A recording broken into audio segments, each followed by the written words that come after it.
El 24 de mayo el PP se juega mucho y por eso su presidente en Galicia está dispuesto a exprimir hasta el último minuto. Unha axenda activa con 6 actos en Galicia. Bueno, é o normal. Estamos na recta final da campaña e vamos a decidir moitas cousas importantes para os próximos 4 anos. Primera parada del día en Meira, Lugo. A 6 días de las municipales, Feijóo es optimista. A Galicia moderada non lle vai a deixar o Partido Socialista Obrero Español que lle regale as alcaldías aos partidos radicais. E insiste en este mensaje. Non a Galicia do radicalismo.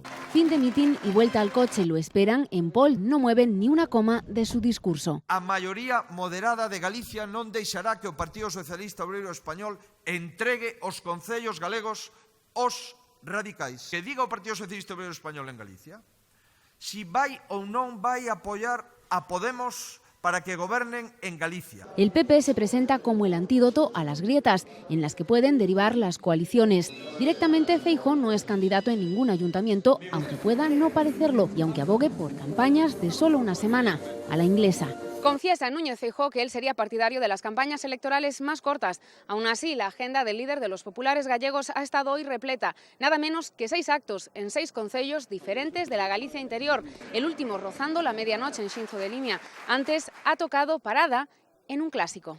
Sí, isto ten boa pinta, hai bon ambiente, bon día. Moi ben, hai que escoitar as propostas. Home, por suposto, e así falar ca xente, moito mellor.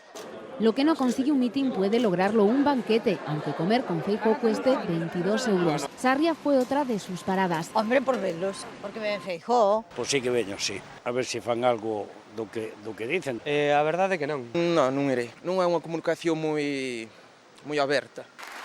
En total, su cuenta kilómetros ha marcado este lunes 426 kilómetros. Todavía quedan 4 días más de campaña.